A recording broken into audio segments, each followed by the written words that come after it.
Bueno, buenos días a todos, a todas, a todes. Vamos a arrancar con la siguiente mesa de conferencia que hemos denominado Transformaciones Estatales, Políticas Públicas y Trabajo Social. En esta oportunidad vamos a compartir las exposiciones de tres compañeros. En primer lugar, vamos a escuchar la exposición del doctor José Giovanni, que es doctor en Ciencias Sociales, profesor e investigador de la Facultad de Ciencias Sociales de la UBA, investigador del Instituto de Estudios de América Latina y el Caribe de dicha facultad. Integra el grupo de estudios sobre América Latina y el Caribe y es coordinador de la oficina Buenos Aires del Instituto Tricontinental de Investigación Social. Él nos va a hablar un poco de la ofensiva neoliberal en América Latina, características y desafíos. En segundo lugar, tenemos la presencia de la doctora Silvia Fernández Soto. Ella es doctora en Trabajo Social por la Pontificia Universidad Católica de Sao Paulo, Brasil. Es investigadora de CONICET, tiene un postdoctorado en la Universidad de Granada, España, y la Pontificia Universidad Católica de Brasil. Es profesora de posgrado en universidades de la Argentina y el exterior, directora del programa de investigación y estudio política y sociedad, PROIEX, radicado en la Facultad de Ciencias Humanas de la UNICEF. Es integrante del colectivo del Centro Social y Cultural La Vía, en Tandil, militante social, integrante del Foro por los Derechos de la Niñez y Juventud de Tandil, y es licenciada en Trabajo Social. Silvia un poco nos va a hablar de las transformaciones estatales en este contexto regresivo y en última instancia vamos a compartir la exposición de Paula Vidal Molina.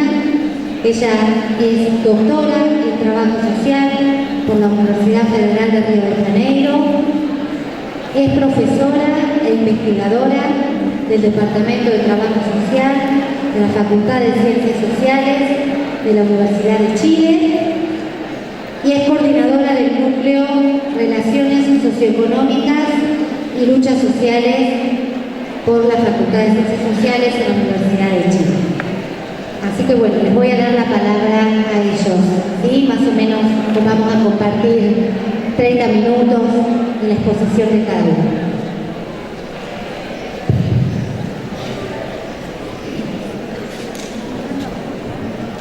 Bueno, buenos días a todas y todos, buenos días a todos. ¿Cómo están? Bueno, me toca arrancar esta mesa. Primero, siempre agradecer a las autoridades de la Universidad, de Trabajo Social, por la invitación, que me permite estar acá. Para mí es un gusto compartir este momento de diálogo con todos ustedes en estas jornadas importantes de debate con una perspectiva latinoamericana, con todo lo que está sucediendo en América Latina hoy. Y un gusto doble por estar en este panel con compañeras, con amigas, con Silvia, de tanto tiempo, de tantos años. Bien, yo voy a tratar de ser lo más breve posible, porque contamos en la mesa con una compañera de Chile que nos va a contar y a proponer una serie de reflexiones sobre lo que está sucediendo en el país hermano y que para nosotros es tan significativo. Armé una intervención pensando el tema de la mesa, las transformaciones en el Estado y en las políticas públicas, desde la perspectiva de lo que ha sucedido en el último tiempo en América Latina, en el marco de esto que llamamos la ofensiva neoliberal del Salvador. Esta ofensiva neoliberal conservadora que se despliega en la región con una historia un poco más larga, que se inicia ya con los golpes de Estado en Honduras en el 2009 y en el golpe parlamentario en Paraguay en el 2012, pero que tiene una historia más corta y con más presencia, con más expansión, con más hegemonía en la región a partir de el triunfo de una coalición conservadora, neoliberal en Argentina en el 2015 y el golpe parlamentario a la presidenta de Brasil, Dilma Rousseff, en el 2016, y que a partir de ahí parece ganar una capacidad de hegemonía, de conquista del aparato del Estado en buena parte de los países de la región y lleva adelante este programa de transformaciones neoliberales de lo que algunos autores llaman la cuarta ola del neoliberalismo en América Latina. Y sobre eso yo quisiera hacer 3 señalamientos para la reflexión colectiva, para el debate. Espero que me salgan breves. Ustedes me digan. El primer señalamiento es que esta ofensiva neoliberal conservadora implica una ofensiva del capital sobre los trabajadores, pero también sobre los pueblos, en un nuevo ciclo de despojo y desposesión que se multiplica en diferentes dimensiones, incluso con una profundización del extractivismo exportador en América Latina y con estos procesos de privatización y apropiación privada internacional de los bienes comunes de la naturaleza, con sus consecuencias en términos de destrucción socioambiental. Es una ofensiva neoliberal conservadora que promueve un programa único de reformas país por país, casi calcado en el espíritu de ese consenso de Washington que solemos estudiar y que nos tocó sufrir a los más viejitos en América Latina en los años 90. Y similar a ese consenso de Washington, también hoy hay un programa único de reformas que se llevan adelante, que se impulsan en buena parte de los países de la región y que en relación a las temáticas que convocan la mesa, uno podría citar la reforma previsional, que implica no solo los intentos de privatización del sistema, sino también la reducción de los beneficios previsionales, la reforma laboral, que no solo implica profundizar los procesos de precarización y flexibilización laboral, en un sentido de individualización de la relación capital-trabajo, sino que también supone el intento de desmontar, debilitar la organización colectiva de los trabajadores y su forma sindical, una reforma en la salud que no solo implica la privatización o la restricción de los servicios públicos de salud, sino que promueve esto que se llama la cobertura universal de salud, promovida por los organismos internacionales, adoptada por varios de los países de la región, que implica financiar desde el Estado las corporaciones privadas en la atención de los servicios mínimos biológicos, de los servicios mínimos sanitarios. Una reforma educativa que, como lo hemos visto y discutido en la Argentina, tiene que ver no solo con el proceso de financiamiento y privatización de la educación, sino también con una transformación profunda de los contenidos, incluso incorporando estas pautas de la meritocracia en la formación y en la educación y incluso en la evaluación del trabajo docente.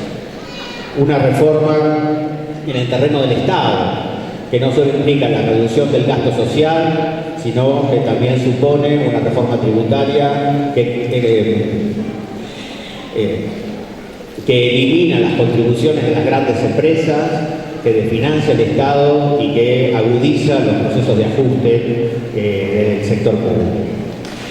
Y podría seguir sumando otros capítulos de este programa único que se intenta aplicar en América Latina y cuya promoción permite ver en América Latina un panorama bólido, donde avanza las conquistas, donde logra sus objetivos, donde aparecen las resistencias, donde aparecen los conflictos y donde esta ofensiva neoliberal aparece limitada por la resistencia popular o por los ámbitos de las políticas públicas y estatales. En relación con esta ofensiva neoliberal conservadora y con sus consecuencias, yo quisiera hacer una reflexión de qué es lo nuevo y cuáles son las continuidades que este momento particular que vivimos en América Latina supone en relación con las racionalidades neoliberales de gobierno y en particular en el tratamiento de la cuestión social. Ya sabemos que el neoliberalismo, las racionalidades neoliberales de gobierno, el pensamiento neoliberal implica negar la cuestión social, ¿no? Propone naturalizar la desigualdad social, promueve este proceso de naturalización de la desigualdad social concebida como la base necesaria al estímulo de la competencia individual, que es la fuente del progreso individual. No vale la pena recordar mucho, pero uno puede traer a la memoria fácilmente esos escritos de Hayek de los años 70, en donde afirma que la justicia social es una cáscara vacía, que no significa nada, que en realidad es una cobertura para la defensa de intereses particulares, porque en la sociedad de hombres libres, como dice Hayek, lo que hay es el esfuerzo y la iniciativa privada, individual, y nadie puede tener una evidencia empírica objetiva de la justicia social que está sometida a la interpretación subjetiva e individual o de grupos. No existe la justicia social, es una falacia, es un engaño. El otro elemento que aparece en las racionalidades neoliberales de gobierno tiene que ver con las transformaciones en el ámbito del Estado. Porque el neoliberalismo, a diferencia del liberalismo del siglo XIX, por eso también se llama neoliberal, nuevo, abandona el laissez-faire, critica el laissez-faire. No se trata de poner límites a la intervención estatal en la vida social o en el mercado, sino que hay toda una programática, una elaboración de una transformación de la lógica del Estado orientado hacia la promoción de la libertad económica, hacia la salvaguarda de la libertad económica, hacia la garantía del libre mercado. Y entonces se supone no solo un Estado débil en el terreno de las políticas sociales, sino un Estado muy fuerte en la aplicación de las transformaciones neoliberales. Y por otro lado, aparecen las racionalidades neoliberales de gobierno, esta idea de la sociedad civil como el centro de la actividad de la iniciativa privada y del progreso, y en ese sentido una programática de desplazamiento de las funciones tradicionales asignadas al Estado al ámbito de la sociedad civil. Bueno, esto es más o menos para hacer una mención de algunos de los elementos que caracterizan estas racionalidades neoliberales de gobierno, que como todo el mundo sabe, tuvieron una cristalización institucional en América Latina, que es el territorio trágico de las primeras experimentaciones de las políticas neoliberales, en el marco de las dictaduras del terrorismo de Estado, del Cono Sur en los años 70, pero cuyas ideas se forjaron mucho tiempo antes. Algunos las remontan a la posguerra, otros incluso más atrás, en el marco de estos círculos del pensamiento neoliberal que empezaron a construir en el marco del aislamiento que permitía que al que los condenaba la hegemonía del pensamiento keynesiano, estas ideas y estas programáticas que hoy llamamos neoliberalismo. ¿Qué es lo nuevo en relación a estas cuestiones que plantea esta ofensiva neoliberal? Yo diría dos cuestiones. Por un lado, en el terreno del Estado aparece en una primera dimensión un tratamiento punitivo de la desigualdad. No se trata solo de la naturalización de la desigualdad en términos del cambio cultural, de la promoción del emprendedurismo, de la iniciativa personal, de una transformación de las políticas públicas en relación a ayudar o potenciar el uso de los recursos individuales en la competencia del mercado, eso que el pensamiento neoliberal ha llamado capital humano. No se trata solo de la promoción del capital humano, sino que aparece con una forma muy definida este tratamiento punitivo, securitario de la desigualdad. No se trata solamente de un tratamiento policial de la cuestión social. Acá aparece una dimensión mucho mayor que tiene que ver con el intento de promover un nuevo paradigma, que es el paradigma de la guerra, como nuevo ordenador de las relaciones sociales.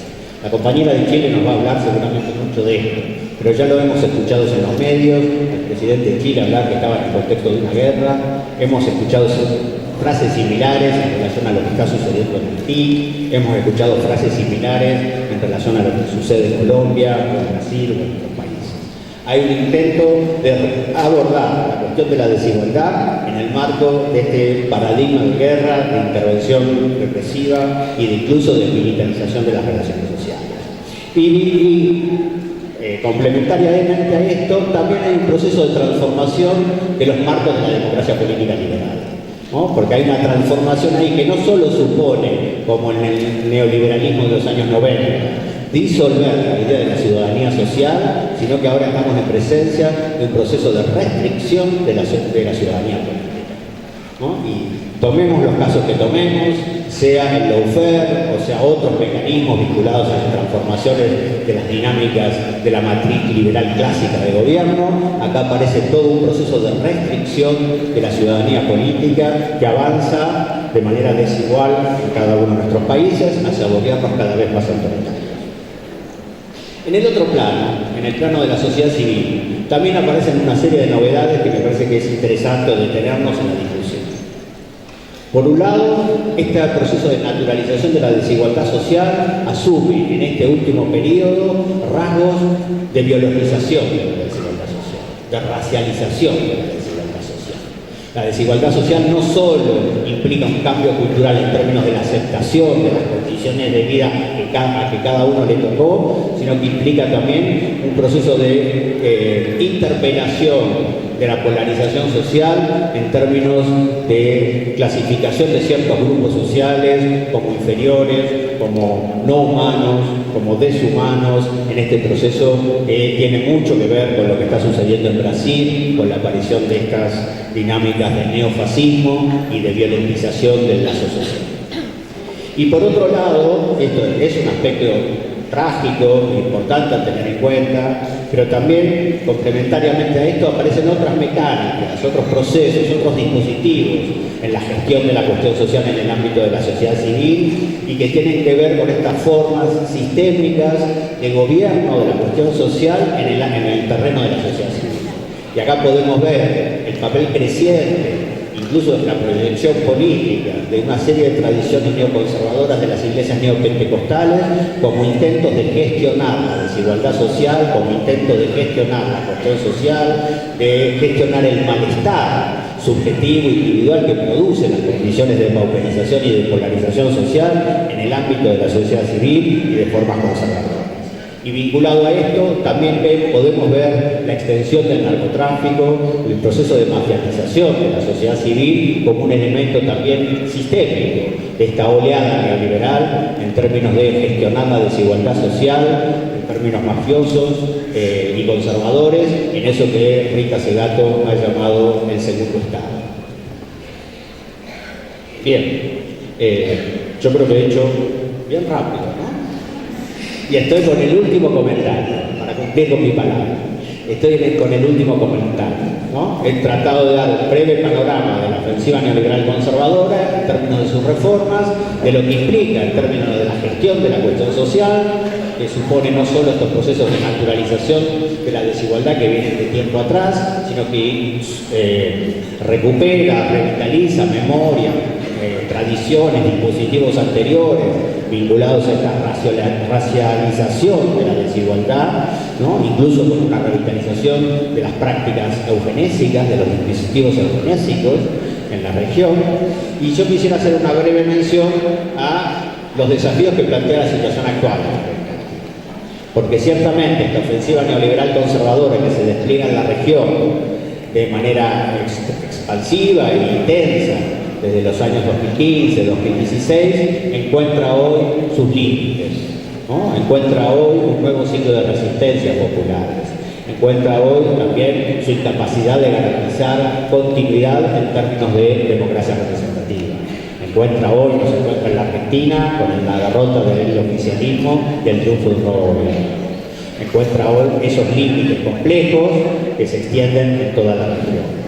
Y para hablar de este nuevo ciclo de resistencias populares, ciertamente, yo ya lo mencioné, la experiencia de Chile de las últimas semanas da cuenta de la emergencia de estos ciclos de luchas, de movimientos, de activación de los sujetos subalternos, la resistencia a estas políticas. La compañera va a hablar mejor que yo de lo que está sucediendo en Chile, pero no podríamos dejar de sumar y de mencionar aquí dos experiencias más recientes en América Latina. Una, lo que sucedió y está sucediendo en Ecuador en estos mismos momentos, con el levantamiento popular urbano, pero también rural, de los vecinos, pero también de los movimientos indígenas, que llevó adelante un levantamiento, una enorme confrontación social contra las políticas neoliberales y cuyos desafíos están todavía abiertos. Y no quisiera olvidarme también de lo que sucede en Haití. Haití es el lugar donde se produjo la primera revolución anticolonial, antiesclavista, ¿no? antirracial en América Latina, ese lugar tan castigado, empobrecido, colonizado, invadido, es Haití, que forma parte de la construcción de nuestra América. Es Haití, atraviesa un ciclo de luchas populares que se despliega desde la mitad del año pasado y que tiene un nuevo periodo de intensificación de la conflictividad social en estas semanas, ¿no? Desde mediados de septiembre hasta ahora, y que expresa también la aparición de estas resistencias, de estos movimientos en la arena de la conflictividad, en cuestionamiento a estas políticas neoliberales. Los tres casos tienen similitudes. Yo no me voy a... Me encantaría detenerme, pero no me voy a detener en esta cuestión, que tiene que ver mucho con el tema que yo investigo, pero sí quisiera mencionar, en los tres casos hay similitudes. En los tres casos los levantamientos son precipitados por las consecuencias de las reformas energéticas promovidos por el poder corporativo y el Fondo Monetario Internacional. En los tres casos los levantamientos tienen que ver con el aumento del precio de los combustibles y con su traslado en el terreno de las tarifas, ¿no? Pero como dicen los compañeros de Chile, no son los 30 centavos, son los 30 años. Y en los tres casos, este disparador del ciclo de luchas amplificó una serie de conflictividades y protestas que están poniendo en cuestionamiento la legitimidad de las políticas neoliberales y particularmente están resistiendo a esta ofensiva neoliberal en curso en la región. Y estas experiencias de luchas populares, estas experiencias de cambios de gobierno, estas dificultades que atraviesan estos gobiernos que están llevando adelante esta ofensiva neoliberal, incluso en Brasil, ¿no? con la caída de la popularidad del gobierno de Bolsonaro y con las dificultades y crisis que atraviesa su gobierno hoy en la actualidad, ¿no? Hemos visto todos como una de las principales cadenas mediáticas de Brasil que apoyó la candidatura de Bolsonaro en las elecciones del año pasado, la Red do Globo, difundió unas noticias que vinculan al presidente con el asesinato de Marielle Franco, ¿no? Estas crisis, estos límites que atraviesan estos gobiernos neoliberales y esta ofensiva neoliberal abren toda una serie de preguntas y de cuestiones. Yo las voy a formular en términos de preguntas, porque no tengo tiempo, pero seguramente ustedes vienen discutiendo estas cuestiones en el Congreso y las seguirán discutiendo. Una de las preguntas que formula es en qué momento estamos en América Latina en relación con esta ofensiva neoliberal conservadora y respecto de las posibilidades de construir una salida a esta situación.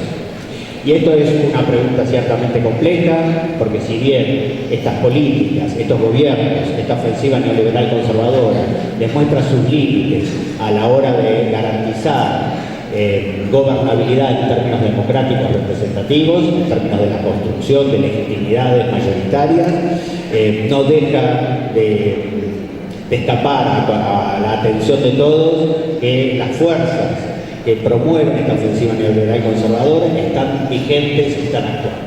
El poder del capital, el poder corporativo, el poder de la violencia, el poder del uso de la represión, lo hemos visto salvajemente en Chile, lo hemos visto salvajemente en Ecuador, lo hemos visto salvajemente en Haití, lo vemos en otros países, lo hemos visto en Colombia, también con el asesinato de líderes y lideresas sociales, ¿no? También me olvidé, quiero hacer una mención a Colombia, porque en Colombia hubo elecciones regionales, ¿no? Hace muy poquito, este domingo, y las fuerzas del gobierno salió perdidoso, por lo menos en las principales ciudades del país. Entonces, hay una primera pregunta que nos interroga sobre en qué momento estamos en América Latina en la correlación de fuerzas globales. ¿En qué momento estamos en esta crisis, límites o potencia de la ofensiva neoliberal conservadora, ¿no? Bien, habría mucho para discutir aquí. Seguramente uno podría decir, bueno, hay un aprendizaje de las experiencias de los gobiernos anteriores, de los gobiernos del ciclo de las transformaciones y del progresismo, y también hay un reconocimiento de las nuevas condiciones en las que estamos a nivel latinoamericano y a nivel global. La segunda cuestión que yo quería traer como interrogante es ¿qué dejan estas transformaciones? ¿Qué nos deja esta ofensiva neoliberal conservadora? porque sus crisis, sus límites, sus dificultades en términos de la construcción de procesos de consentimiento amplios, de legitimidad, no su desaparición, ciertamente, como yo ya lo mencioné, pero todos estos años donde se aplicaron estas transformaciones han implicado cambios en la sociedad latinoamericana. Me parece que es una cuestión importante a reflexionar sobre qué dejan en términos de transformaciones en el ámbito del Estado, en el ámbito de la sociedad, en el ámbito de la economía, en el ámbito de lo social y fundamentalmente en el ámbito de las transformaciones subjetivas.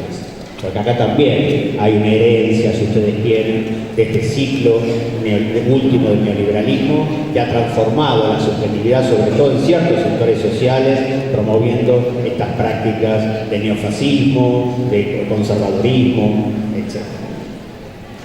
Una tercera pregunta tendría que ver con cuáles son las características de estos sujetos que aparecen en el campo de las resistencias y de la conflictividad frente a esta ofensiva neoliberal conservadora.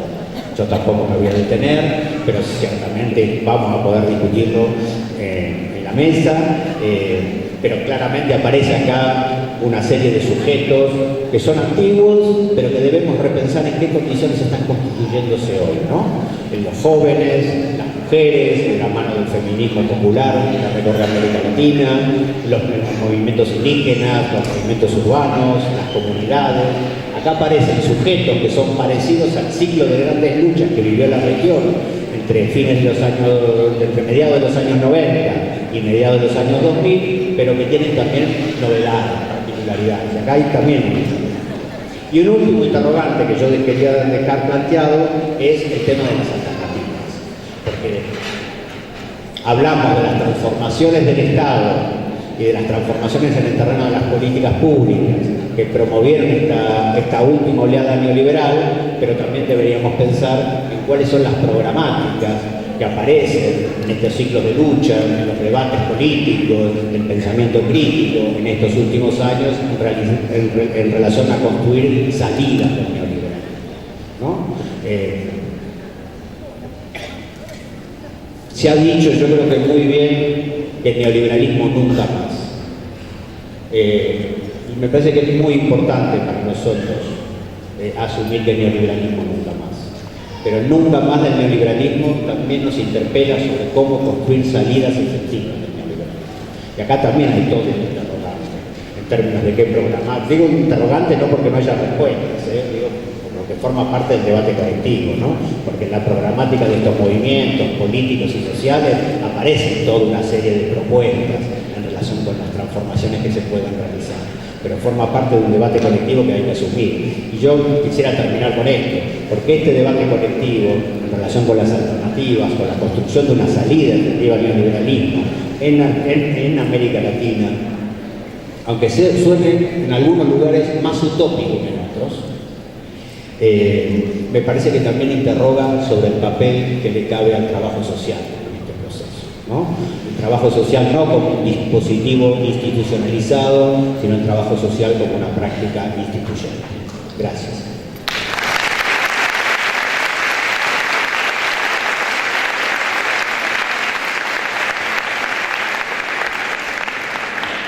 Muchas gracias, José.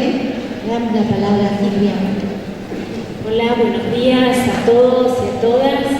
En principio también, quisiera compartir, como se fue señalando en el día de ayer, y un poco se retoma hoy, la alegría del encuentro, de estar acá, de poder estar compartiendo este espacio colectivo, este espacio reflexivo, que nunca solamente es desde la perspectiva de compartir ideas, sino que son ideas que se plasman en acciones, que se plasman en prácticas y que se continúan de alguna manera en el conjunto de implicancias prácticas en las cuales nos movemos.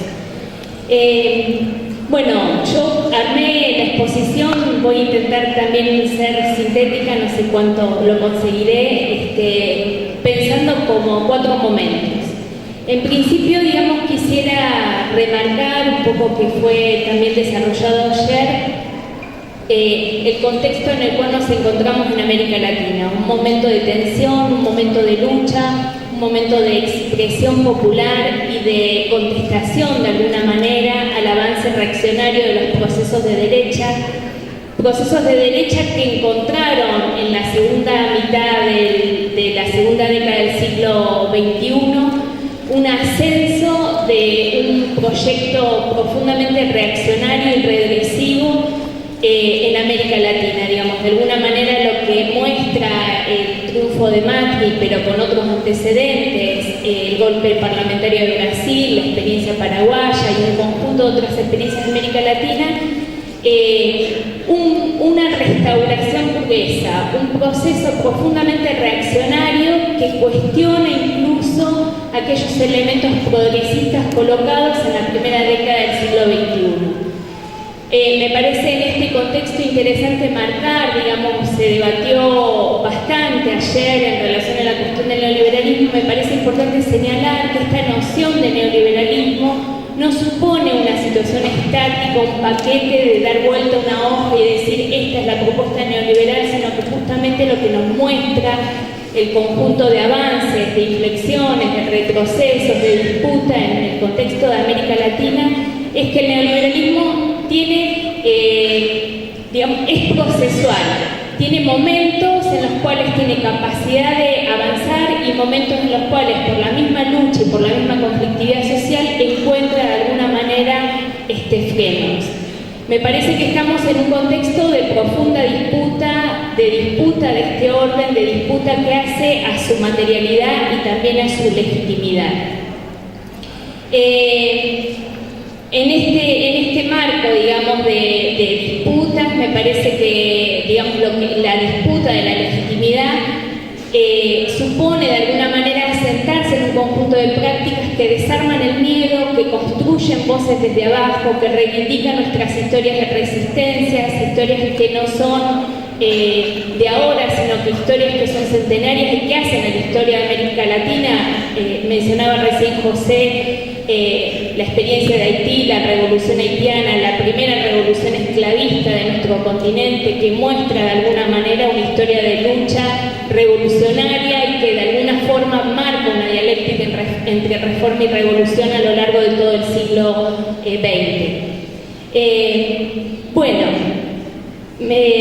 A ver, ¿cómo ordeno lo que tengo? Decía, es necesario ver las expresiones del proyecto neoliberal en proceso, en movimiento, considerando relaciones sociales, luchas, resistencias y también aprendizajes. Entendemos hoy que el refortalecimiento del neoliberalismo implica de alguna manera, digamos, con las experiencias del macrismo, de Bolsonaro, la reafirmación donde no tuvieron impases, implica erosionar las bases del Estado liberal clásico, es decir, pone en cuestionamiento hasta la misma expresión democrática del Estado burgués, produce un cuestionamiento a la reafirmación o una restricción de la ciudadanía política, avanza en los procesos de mercantilización de derechos sociales, profundiza, expande y rediseña la represión y la violencia institucional, criminaliza la protesta social, encarcela, asesina, desaparece dirigentes sociales, reproduce e intensifica la pobreza, amplía la desigualdad y al mismo tiempo incrementa la ganancia de los grandes grupos económicos y los privilegios de unas élites que vemos que son corruptas e indiferentes al sufrimiento, expande y sofistica múltiples mecanismos de despojo de millones de personas, despojos de sus condiciones materiales de existencia y también despojos vinculados a la configuración del reconocimiento de sus identidades históricas. Esto, como señalábamos, no se da en un vacío, sino que junto con estas ofensivas se despliegan luchas, se despliegan resistencias de las clases trabajadoras en las diferentes experiencias latinoamericanas. Luchas que aparecen plurales, que aparecen diversas, que aparecen extensas, que aparecen de muchos colores, de muchas formas, de muchas expresiones, que son forjadas por las mismas expresiones de los sectores populares, subalternos y de las clases trabajadoras, protagonizadas por movimientos sociales, por el movimiento feminista decolonial, antipatriarcal y anticapitalista, vista por sindicatos, por partidos, por organizaciones populares nacionales, progresistas y de izquierda, movilizados con esta nueva ofensiva conservadora. Frente a esto me parece necesario, digamos, señalar, y en función de la invitación que nos hicieron a la mesa en pensar esta cuestión de formas estatales, señalar algunas precisiones que son de carácter conceptual, teórico, pero siempre pensando que la definición o la precisión teórica también remite a pensar las categorías en su carácter histórico. Desde la perspectiva teórica a través de la cual pensamos la conformación de la sociedad y su dinámica, consideramos justamente la definición de las políticas públicas o las políticas sociales en particular, tanto como el resultado de una tensión preexistente en donde se expresa el conflicto social en forma directa o indirecta, como en tanto política intervención específica en el mismo, representando determinados intereses de clase y construyendo para dicha intervención argumentos, justificaciones sociales. Es decir, que estas políticas públicas que se van definiendo participan en el conflicto social que antecede, digamos, a las intervenciones sociales, pero al mismo tiempo en esa participación tienen un fuerte trabajo de justificación, de argumentación, y en ese trabajo argumentativo se despliega una sofisticada tarea ideológica por parte de los estados capitalistas.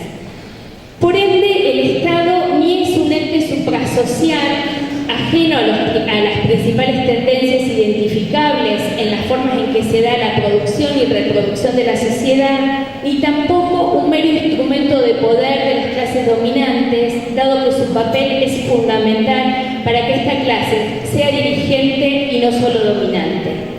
El Estado, de esta manera, desde una perspectiva histórico-crítica, abarca tanto la sociedad política como la sociedad civil y por ende sus acciones configuran la malla a través de la cual queda conformada la hegemonía de una clase social o una alianza de las mismas.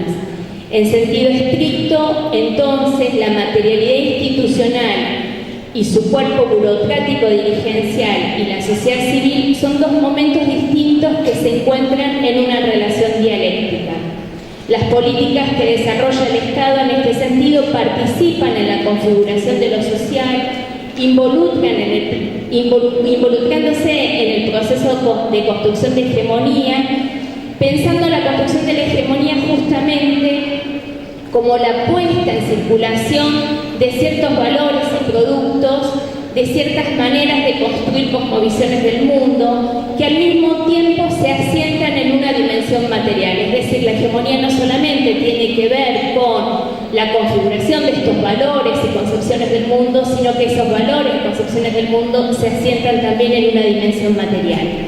Es a partir de esto, de recuperar la categoría clásica de hegemonía desde la perspectiva gramsciana, que nos parece central pensar la comprensión del fenómeno estatal, superando mistificaciones, superando dicotomías, superando formalismos jurídico-burocráticos y reduccionismos ilusorios construidos en el desarrollo del pensamiento burgués. Es decir, el Estado deja de ser el representante de todos para empezar a visualizarse justamente su configuración histórica como el representante y el portador de intereses particulares y como una forma de ir ecuacionando, materializando, sintetizando relaciones sociales que son conflictivas, que son antagónicas, que muestran disputa, que muestran lucha. Al mismo tiempo es necesario superar esquematismos en la misma tradición marxiana, entendiendo, o marxista, entendiendo el Estado muchas veces como un instrumento de dominación de las clases hegemónicas, reducido solamente a su carácter de dominio. En este sentido entendemos que no solamente se constituye en un instrumento, sino que al mismo tiempo es constructor de una materialidad que expresa esa condensación de luchas sociales. La forma y contenido entonces que adquiere el Estado y sus políticas es resultado de relaciones de fuerza en un momento histórico determinado, en una sociedad concreta, y expresa en mayor o menor medida intereses de clase contrapuestos. La particularidad entonces, la particular configuración que adquiere el Estado en un momento histórico determinado conlleva determinadas relaciones de poder al interior de los sectores dominantes en relación a los sectores subalternos y su materialidad manifiesta de alguna manera un armazón que está densificado por estos intereses y que muestra en esta condensación de estos intereses la supremacía del interés de los sectores propietarios, el interés de los sectores capitalistas. Me parece necesario decir esto porque de alguna manera intentamos colocarnos en pensar el Estado en su carácter clasista, el Estado en su carácter de capacidad de construir una hegemonía, el Estado en su capacidad de pensar en términos complejos y en términos históricos las relaciones no dicotómicas Estado-sociedad, sino justamente pensando esta integralidad, pensando esta unidad, pensando esta complejidad y pensando justamente cómo en esa integralidad se termina constituyendo procesos hegemónicos. Es desde esta mirada, desde esta perspectiva que ubicamos nosotros la condensación o la hegemonía que supone el desarrollo del momento en el cual nos encontramos, el desarrollo del proyecto neoliberal.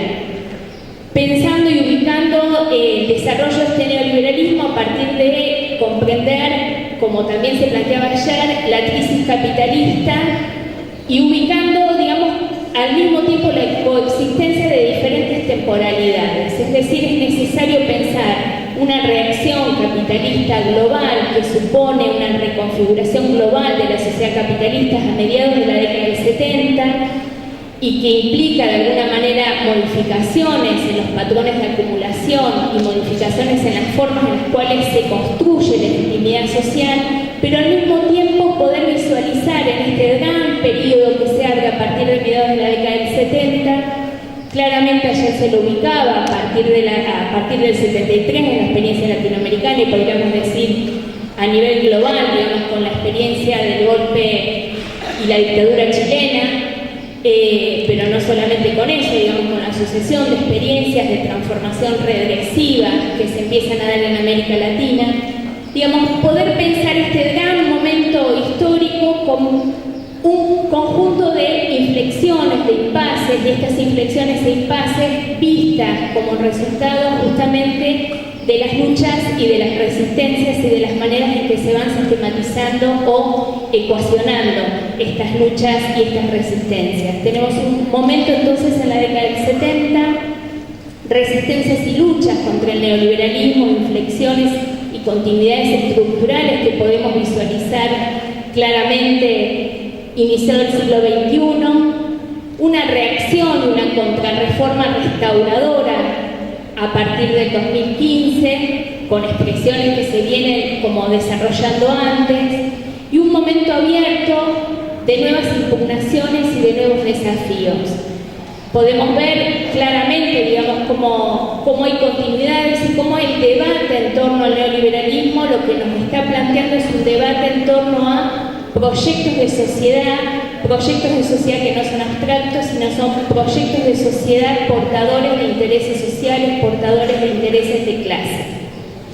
Este primer momento, digamos, solo para marcar algunos rasgos generales, que son rasgos que permanecen hasta nuestros días, es un momento, como decíamos, de restauración global del capital, que se expresa en un conjunto de cambios radicales en la organización de la sociedad, un proceso de liberalización de todos los obstáculos a la valorización capitalista.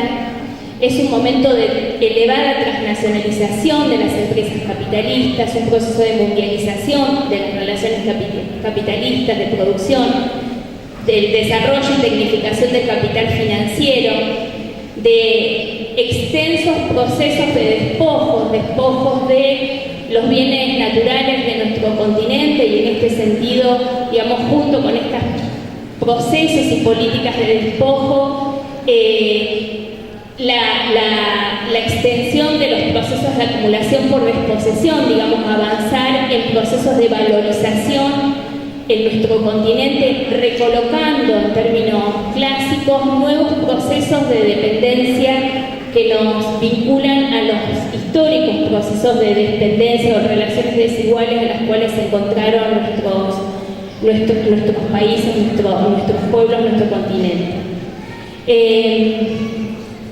Esto no se da, digamos, sin resistencias y luchas contra el neoliberalismo, resistencias y luchas que encontraron distintas expresiones y que fueron de alguna manera configurando, podríamos decir nosotros, agendas desde abajo, agendas que mostraron la síntesis de múltiples experiencias de resistencia en nuestro continente.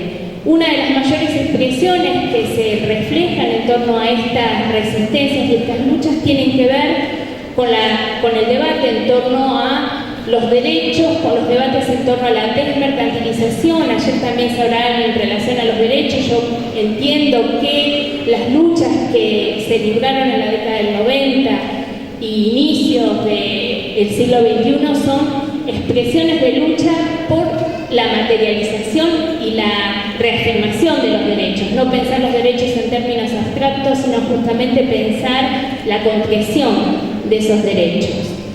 Y termina de alguna manera, digamos, en rebeliones que implican inflexiones, rebeliones que suponen modificación de esa configuración neoliberal de la década del 90, rebeliones que implicaron, entendemos nosotros en términos también gramscianos, la impugnación desde abajo o la colocación del interés del pueblo frente a ese proyecto hegemónico neoliberal, resquebrajando los fundamentos legitimantes y sus intervenciones prácticas y desplegando un conjunto de elementos y programáticas que venía de alguna manera sintetizando esas expresiones de lucha. Esto dio lugar a diferentes experiencias en nuestro continente, de experiencias progresistas, denominadas de muchas maneras y que expresan de alguna manera un gran debate en las ciencias sociales y también en el trabajo social, de cómo entendemos las experiencias que se desarrollaron en la primera década del siglo XXI. Pero lo que queda claro sí es que estas experiencias mostraron sus límites, que recuperan parte de esa agenda reivindicativa, pero que de alguna manera dan continuidad a los ejes estructurales del despojo que inicia el neoliberalismo. Es decir, son propuestas que incorporan elementos de lucha y elementos de reivindicación y de ascenso de las impugnaciones que se dan hacia fines del siglo XXI, pero mantienen ejes centrales, estructurales, que hacen a la continuidad de la herencia activa del neoliberalismo, la predominancia del gran capital transnacional asociada a la continuidad histórica del saqueo de las riquezas naturales, junto con la configuración estructural de la precarización e informalidad de la fuerza del trabajo. Esta herencia estructural acompaña estructuralmente los procesos de inclusión y mejora de los indicadores sociales. Esto muestra de alguna manera, digamos, los límites que mostraron estas experiencias y al mismo tiempo, como pueblos, como clases trabajadoras, también nos muestran aprendizajes que expresan justamente el desarrollo de esos límites. Bueno, por último voy a marcar así algunos rasgos centrales que refieren al momento en el que nos encontramos, este momento reaccionario, este momento de contrarreforma, este momento de restauración que también lo utilizamos en términos gramscianos, en términos de poder pensar justamente la restauración de los intereses de la clase capitalista, la restauración recuperando aquellos elementos perdidos por los procesos de conquista. Es una restauración que se dio, digamos, con mucho sufrimiento, con una terapia de shock neoliberal, orientada justamente a promover la rápida recomposición de la tasa de ganancia de diversas fracciones empresariales y que expresan una reorientación del ciclo de acumulación del capital. Es una restauración que se da con el fortalecimiento de procesos autoritarios, con múltiples procesos regresivos en la experiencia argentina, con la devaluación del peso, con la reducción de las retenciones a las exportaciones al gran capital transnacional adosojero, con la liberalización del movimiento de capitales, con el aumento de las tasas de interés, con el relanzamiento del ciclo de endeudamiento externo, con la liberalización del movimiento de capitales, la desregulación de algunos mercados, el aumento de los combustibles, el aumento de las tarifas de los servicios públicos, la dolarización de los servicios públicos. Bueno, digamos, se produce, podríamos decir, una transformación regresiva de la matriz estatal, emprendida bajo el gobierno macrista, vinculada fuertemente a estos intereses de los sectores hegemónicos, de las fracciones empresariales. Las mismas fracciones empresariales ponen representantes de la clase en la conducción de los espacios estatales, reafirmando de alguna manera sus intereses. Este contexto y este cuadro de situación se da también en la experiencia argentina con resistencias, con luchas, con expresiones de resistencia, y acá me parece que esto lo hemos conversado mucho con los colegas de Brasil, digamos, el carácter político que adquiere la noción de resistencia. Al mismo tiempo, pensando en términos de políticas públicas y pensando en términos de políticas sociales, vemos que la experiencia actual, lejos de descartar todas las políticas sociales desplegadas, se produce un proceso de captura que la entendemos como negación del conflicto, como formas de represión de la protesta, como formas de despojo de nociones de derecho social y como formas de potenciación de los componentes individualizantes. Pese a mantener la masividad de las políticas públicas, se ubican en formatos asistenciales mínimos de carácter biológico, y acá la idea de lo biológico está pensada justamente en la subsistencia biológica, que ni siquiera esa subsistencia está garantizada, que no logran alterar los patrones de desigualdad existentes, que apenas construyen seguridades precarias, asentadas en un consumo mínimo, que se asienta justamente ese consumo mínimo en un sentido común conservador, consumista, individualista, familiarista, de maternalización, que refuerza la división sexual del trabajo sin alterar los patrones patriarcales capitalistas, y de alguna manera asignando justamente esta lógica de los mínimos biológicos por la vía del consumo individual, bajo fuertes procesos de control, bajo fuertes procesos de condicionamiento, bajo la constitución de una subjetividad que coloca a los sectores trabajadores desposeídos en una maquinaria constructora permanente de una subalternidad. Bueno, voy a plantear dos cositas más para darle la palabra a Paula. Digamos, me parece que frente a esto hemos vivido en la experiencia argentina centralmente mucho malestar, mucho descontento, mucha indignación, procesos de miedo, procesos de disciplinamiento. Hemos permanecido en la calle, hemos estado en muchos espacios colectivos, hemos estado resistiendo de muchas maneras. Y en este cuadro entonces hay resistencias y diversas expresiones de rebeldía sociales, muchas veces desconectadas de un explícito proyecto de sociedad. Endeudamiento ilegítimo, condicionalidad, reforma jubilatoria, reforma laboral, cuestión educativa regresiva, extensión de contratos basura, legalizando la precarización e informalidad, espacios sociales estallados, en los términos que plantean muchas colegas, muchas compañeras, fragilización de muchos espacios de los trabajadores, desmaterialización de las políticas sociales, perversiones, circularidad de culpabilizaciones a las usuarios de las políticas públicas, culpabilizaciones a los trabajadores y trabajadoras. Este descontento y malestar general es, digamos, extenso, y ahí entendemos nosotras que si no se politiza, reafirma una cultura de la resignación que puede ser instrumentalizado por la programática conservadora, sirviendo de sustento a políticas represivas y de criminalización.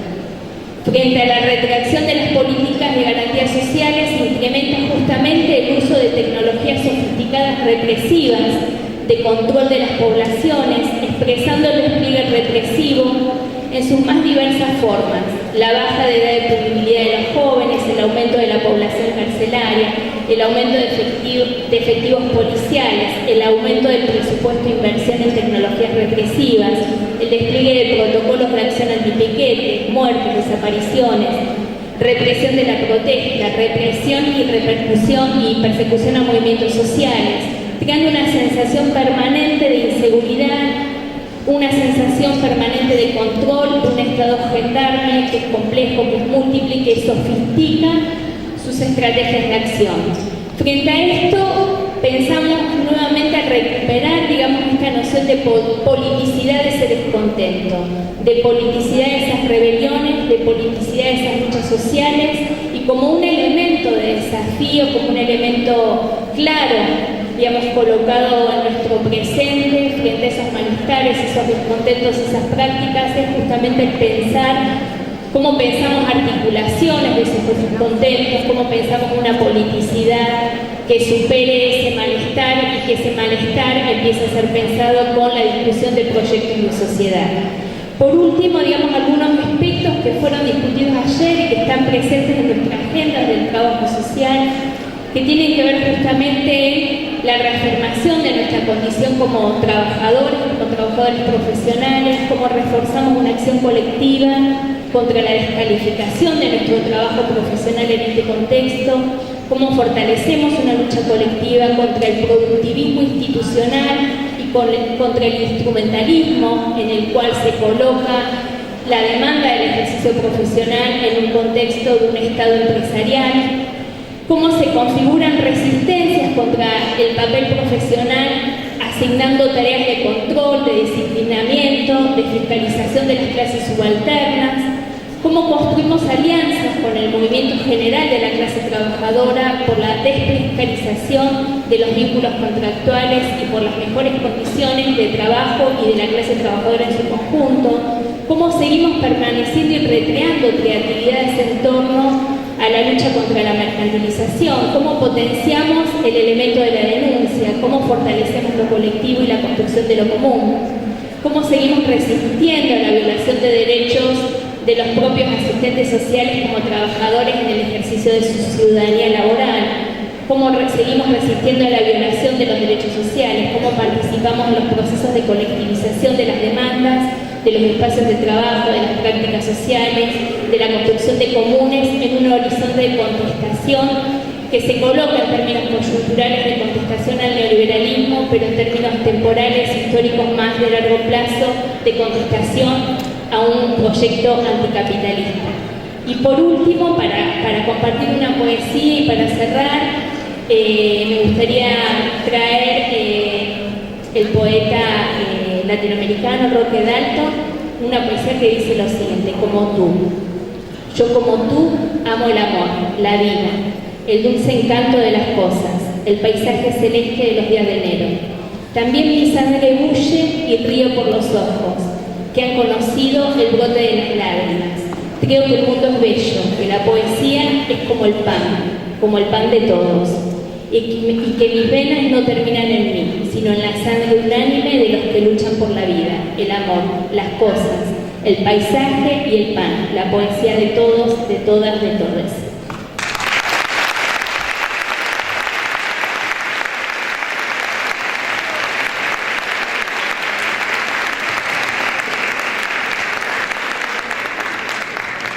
Bueno, gracias Silvia, y ahora por último vamos a escuchar a Paula Aguilar de Chile, con mucho gusto. Bueno, muchas gracias.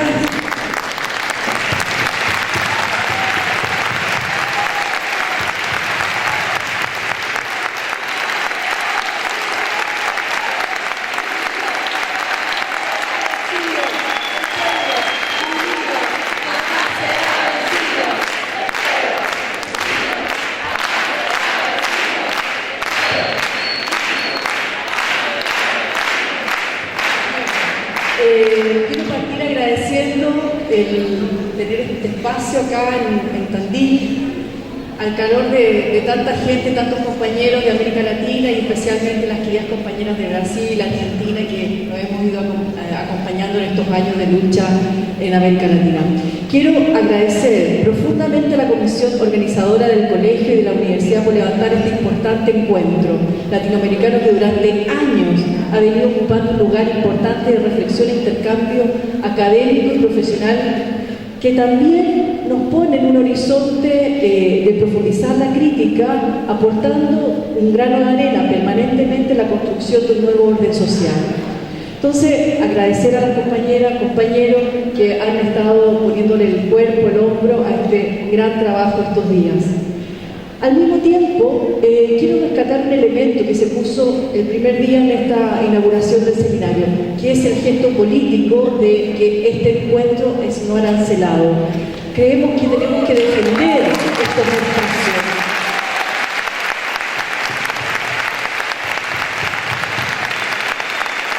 Tenemos que defender estos espacios especialmente en esta arremetida de que todo se mercantiliza, y este encuentro especialmente da muestra de que podemos construir estos espacios súper importantes, nutritivos para la reflexión y la militancia desde otro lugar. Así que celebro profundamente a las compañeras y compañeros. Por último, agradecer y profundamente la solidaridad internacional con la lucha que lleva en este momento el pueblo chileno. Nos llena de alegría contar con el apoyo de todos ustedes, así que muchas gracias nuevamente.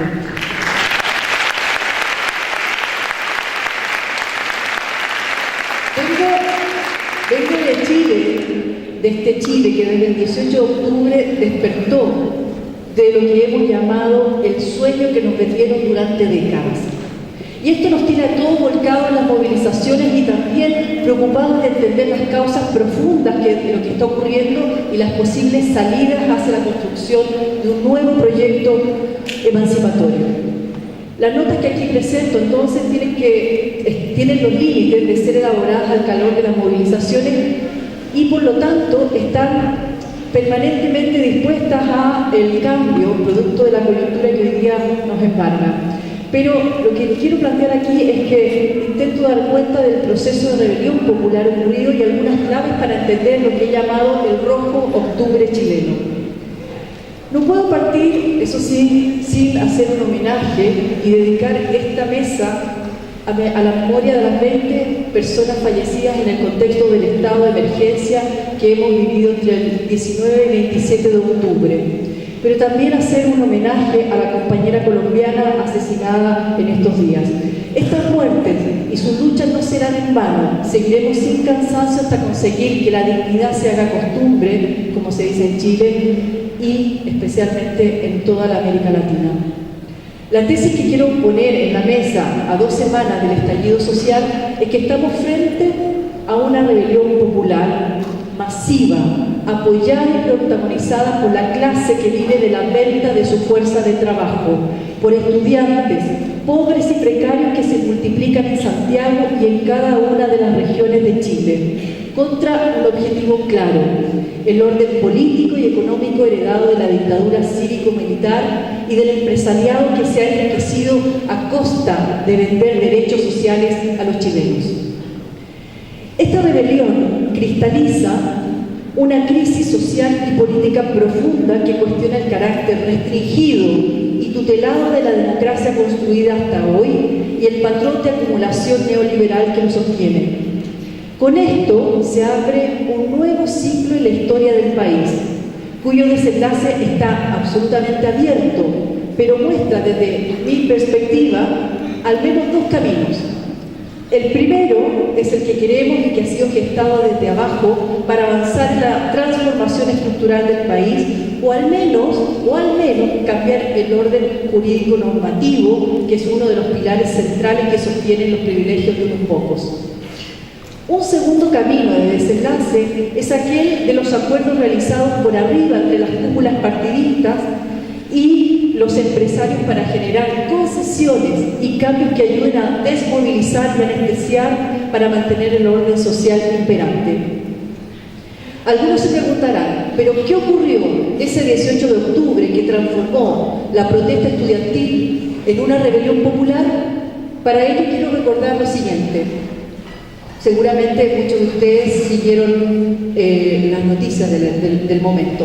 Un panel de expertos del transporte público recomendó al gobierno de Piñera subir el precio del pasaje del metro en 30 pesos, llegando a un máximo de 830 pesos que equivale a 1,17 dólares.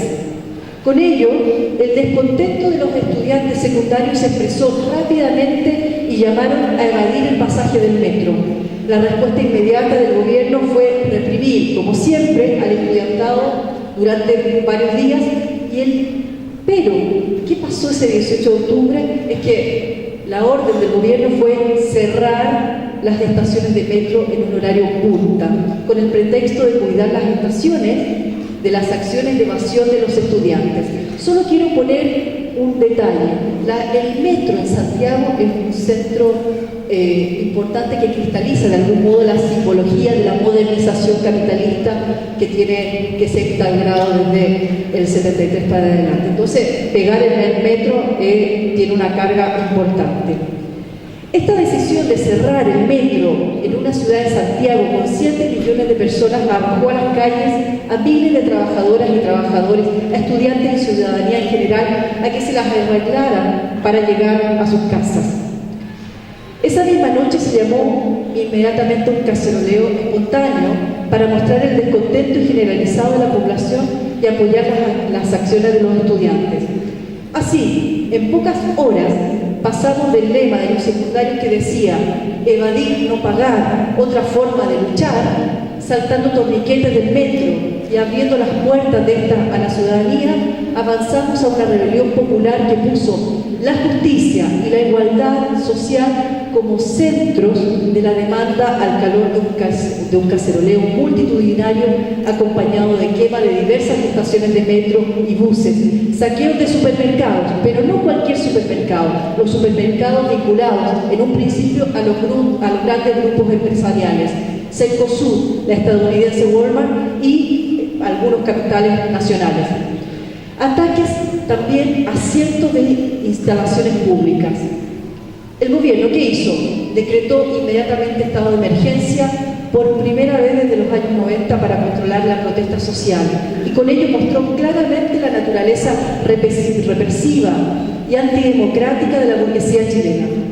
Pero a pesar de los despliegues de los militares que ordenaron toque de queda y corrieron balas, reprimieron, inmediatamente la furia de los chilenos no disminuyó. Al contrario, se extendió a todo Chile desafiando a todo a su alrededor. Las tremendas y nefastas consecuencias de este estado de excepción es mayor a lo ocurrido en Ecuador con Lenín Moreno días antes, entre el 3 y el 13 de octubre. Solo para tener en consideración, según los datos del Instituto de Derechos Humanos de Chile, los fallecidos han sido 20. Todos nosotros creemos que son más y que están de algún modo no tomados en cuenta para no alertar a la población de que esto es así una masacre. Pero también debemos manifestar que los detenidos han sido alrededor de 4.300 y los heridos en hospitales alcanzan los 1.300. Que si comparamos con el estado de emergencia de Ecuador, tuvo 7 fallecidos, 1.340 heridos y 1.150 detenidos. Con esto quiero decir que la naturaleza represiva y mortífera de los militares chilenos sigue intacta, por más que los medios de comunicación y el gobierno intentaron acusar a los manifestantes de vándalos, delincuentes y terroristas, justificando las acciones militares a través de lo que ya decían acá los compañeros de la mesa, a través de un enemigo interno, ¿no? Estas imágenes de los militares apuntando con sus armas de guerra y deteniendo salvajemente causaron el repudio a nivel nacional e internacional. Menos de quién, de Piñera y la clase empresarial, quien en la noche del domingo 20 de octubre, rodeado de militares, declaraba: estamos en guerra contra un enemigo poderoso que está dispuesto a usar la violencia sin ningún límite.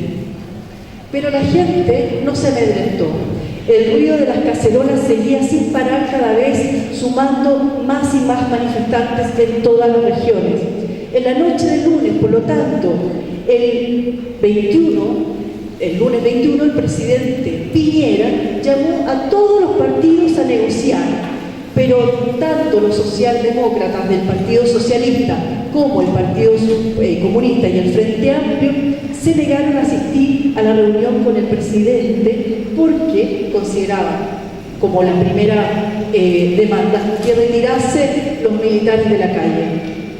En paralelo a estas fuerzas políticas que estaban tratando de tensionar el gobierno, la Mesa de Unidad Social, que es la coordinación de organizaciones, convocó a una huelga general nacional para el miércoles 23 y jueves 24 de octubre, la cual fue exitosa en el sentido de llenar las calles de marchas y protestas a nivel nacional y territorial, con vecinos, donde se dieron diversas expresiones culturales, familiares y de organizaciones múltiples que se congregaron en conjunto con transportistas, sindicatos del cobre. En definitiva, una diversidad de sujetos que se plegaron el viernes 25 de octubre a la Plaza Italia en Santiago para construir y participar de la marcha más grande ocurrida en la historia del país, con cerca de 1.200.000 o 1.300.000 personas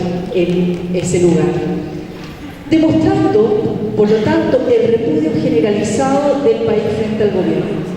Pero ¿qué tenemos en Chile, que ha desatado el odio y la rebelión popular después de 46 años de políticas neoliberales?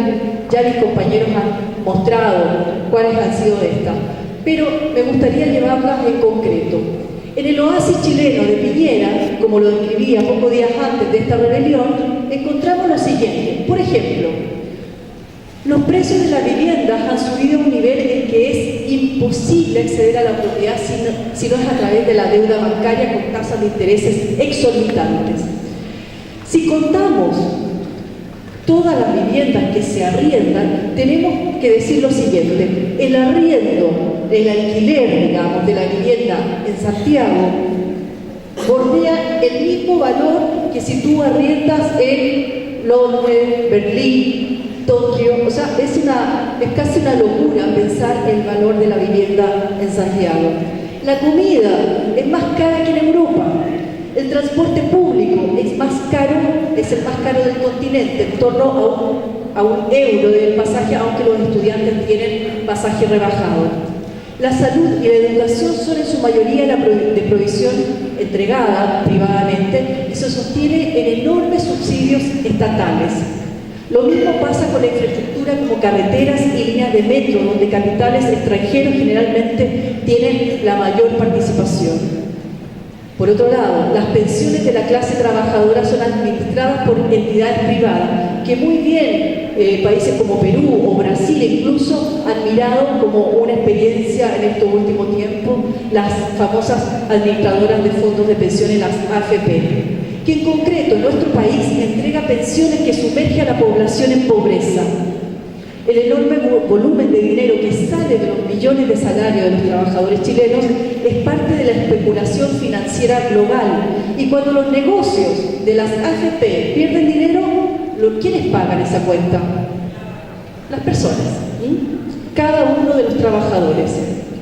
Por otro lado, los recursos básicos para la vida, como el agua, es privada, lo cual ha permitido el alza de los costos del servicio en las ciudades, pero también dejar a enormes comunidades completas sin agua, dado que los privados que poseen los derechos de esta las destinan a la producción agrícola o a la gran minería, cuyos productos, todos sabemos, se insertan en el mercado internacional. En estos últimos años hemos visto imágenes desgarradoras de animales, de pequeños agricultores morir de sed en los brazos de estos impotentes por no poder hacer nada. ¿Qué pasa? ¿Cómo explica eso el gobierno y los grandes capitales? Diciendo que el cambio climático, producto del cambio climático, hoy día no tenemos agua en grandes sectores, muchos del norte de Chile, incluso cada vez acercándose más hacia el centro. No se hace la pregunta, obviamente, de quién se ha apropiado del agua en nuestro país.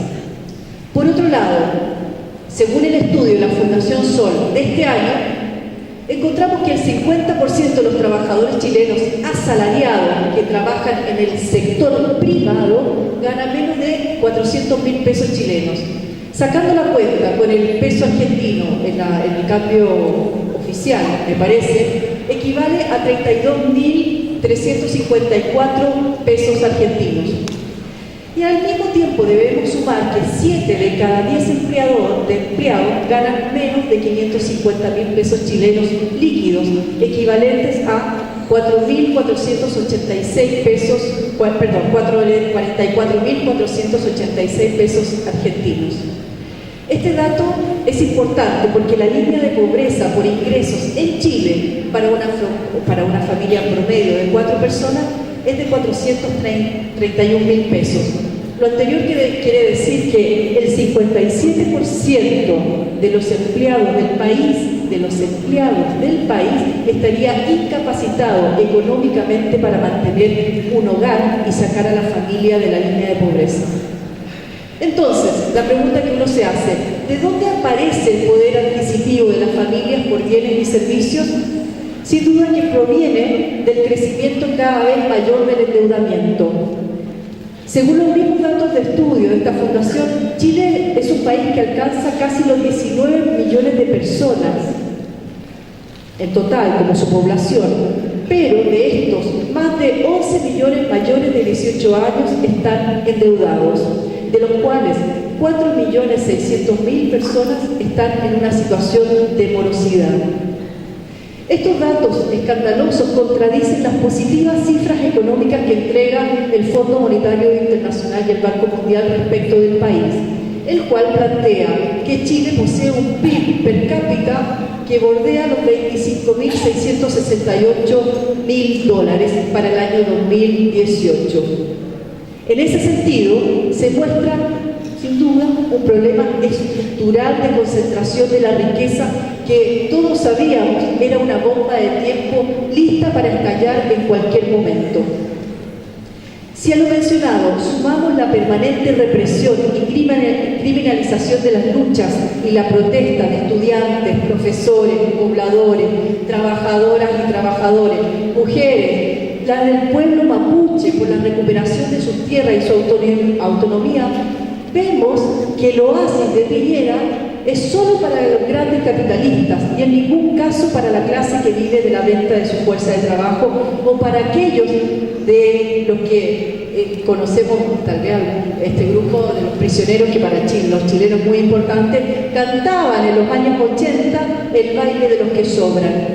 Porque estos que sobran hoy siguen padeciendo, y los que sobraban ayer, en los años 80, siguen padeciendo la precarización de la vida. Este macabro escenario se sostiene por pilares heredados de la dictadura cívico-militar. Todos lo sabemos, la Constitución de 1980 y las reformas de salud, de pensión, de educación y laboral que transformaron la sociedad chilena, que consagraron el individualismo y el mercado como ejes centrales de la sociedad en desmedro del colectivo, de los derechos sociales, políticos, ambientales y culturales. ¿Qué elementos definen a esta Constitución que ha permitido la construcción de una sociedad tan desigual y poco democrática? Al revisarla nuevamente, rápidamente, podemos decir que esta, primero, no reconoce los pueblos originarios. Segundo, no descentraliza el poder. Tercero, no consagra derechos sociales ni da prioridad a la libertad individual y la propiedad privada.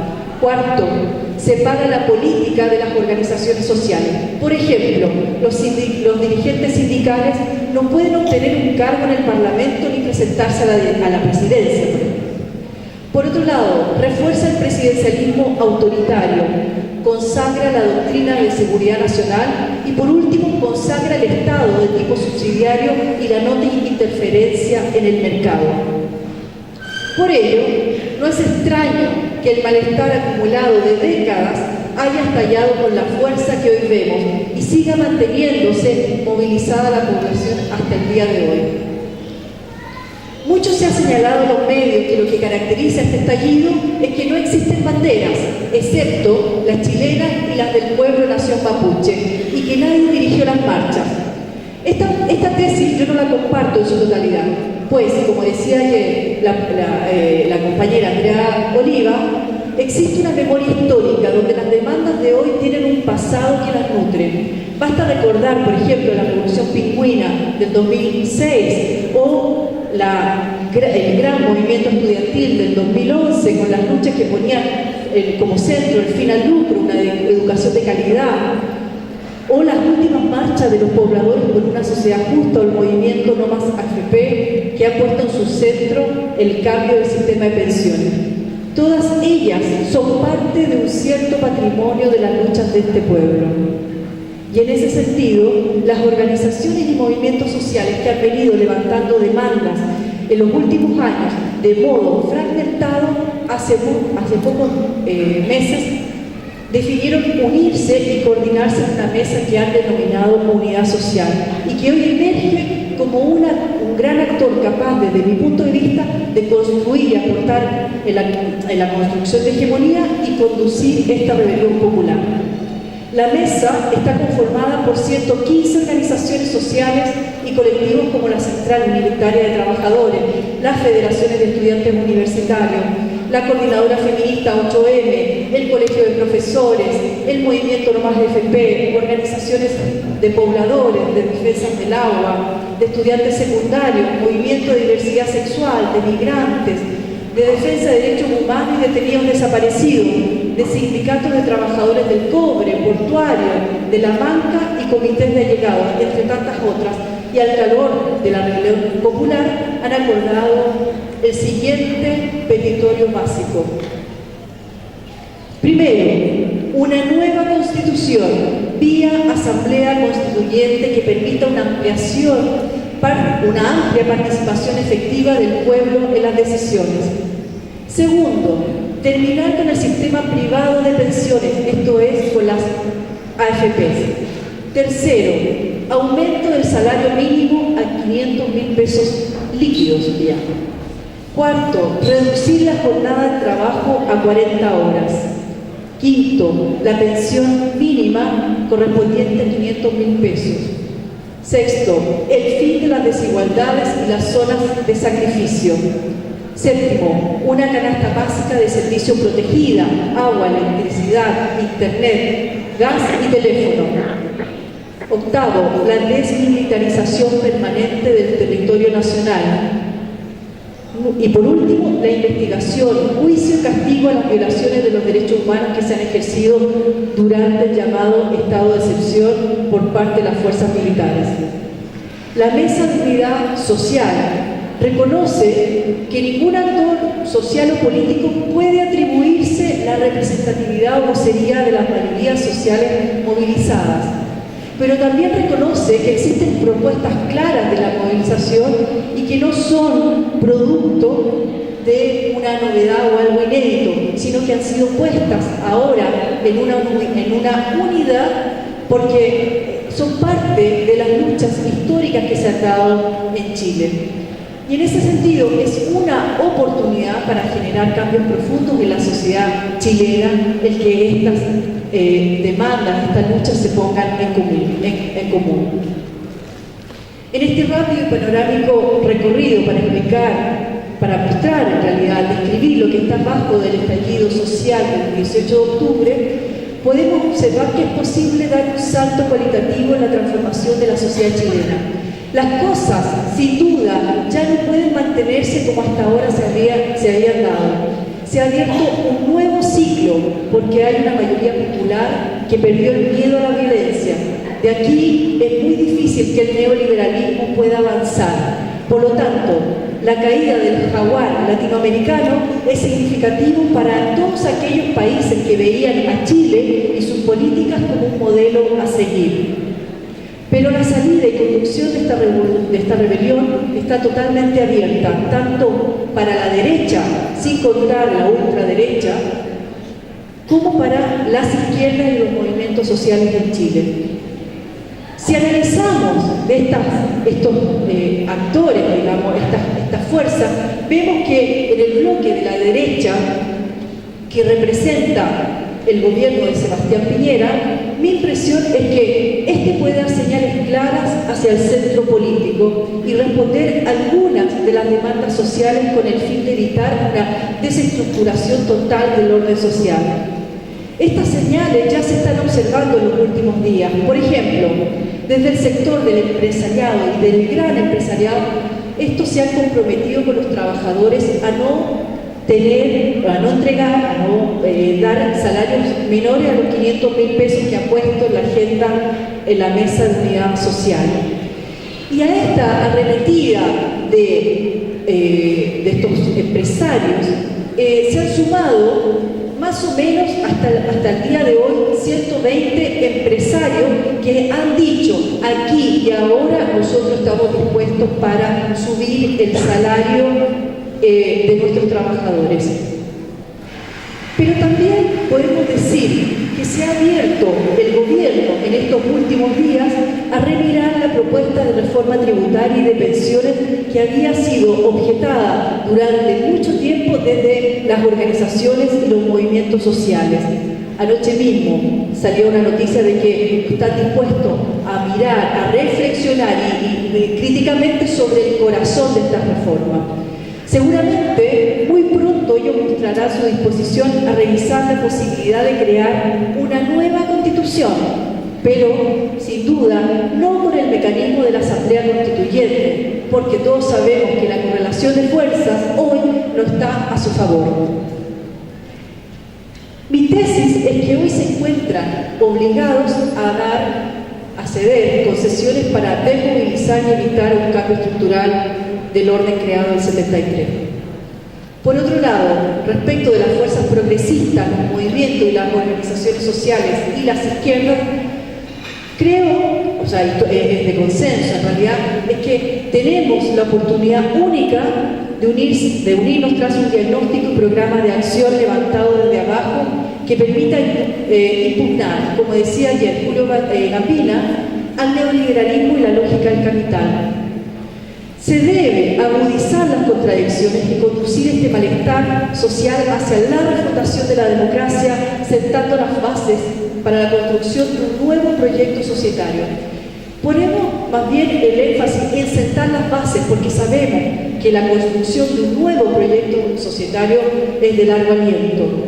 Sin embargo, la tarea inmediata es a mantener las movilizaciones en todo el territorio y así ir generando, construyendo un sentimiento colectivo y de consenso acerca de estas transformaciones y el proyecto societario a construir. Parte de esta tarea ha sido avanzada. Vemos que el Partido Comunista, el Frente Amplio y la Mesa de Unidad Social se han planteado este programa unitario que les comentaba. Y también se han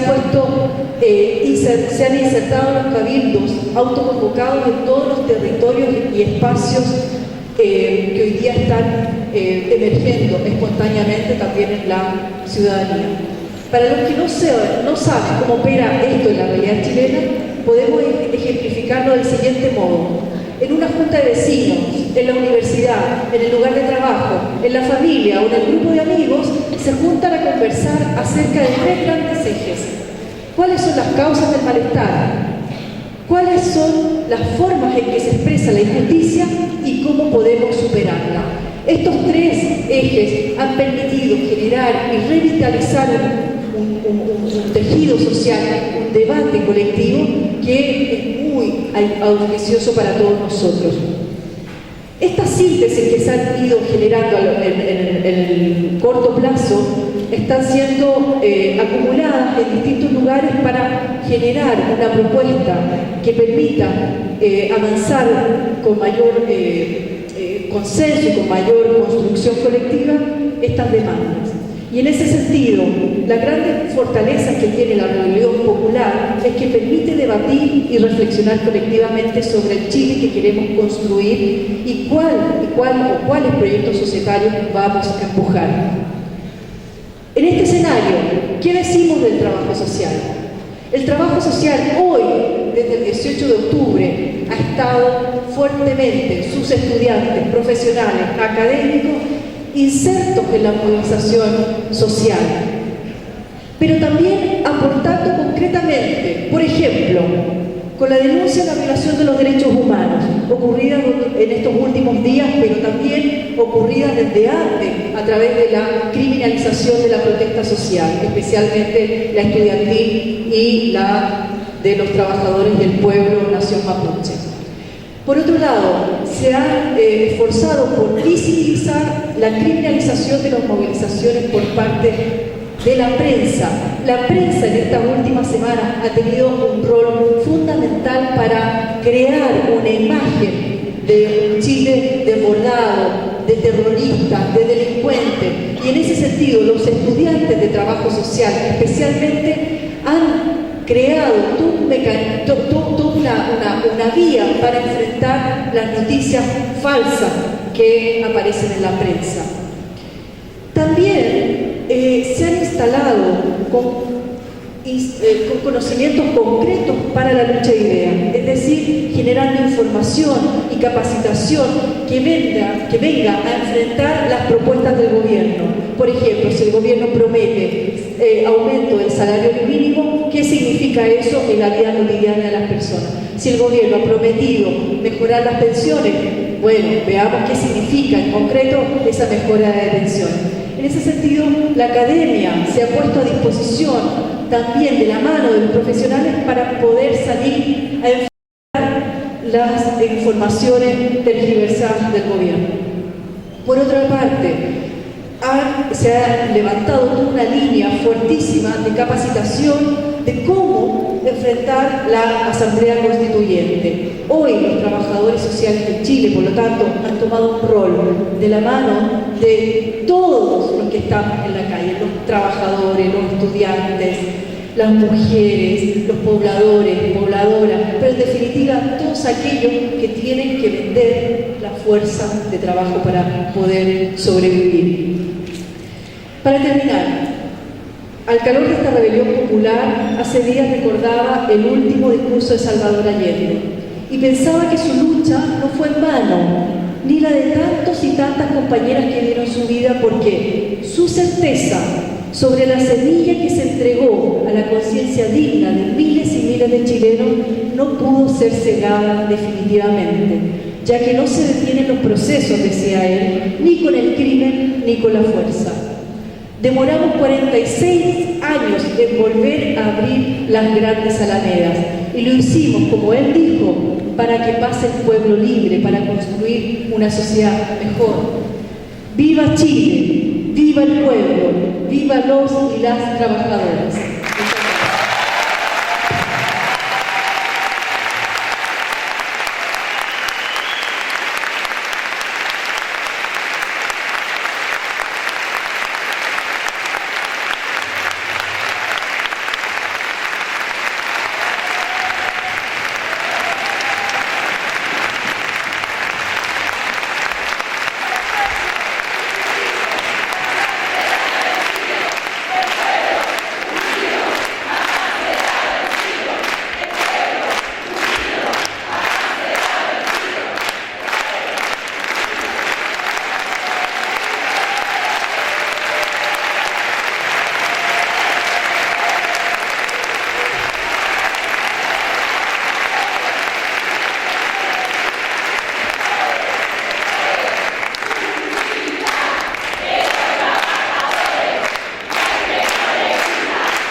Muchísimas gracias por esta mesa.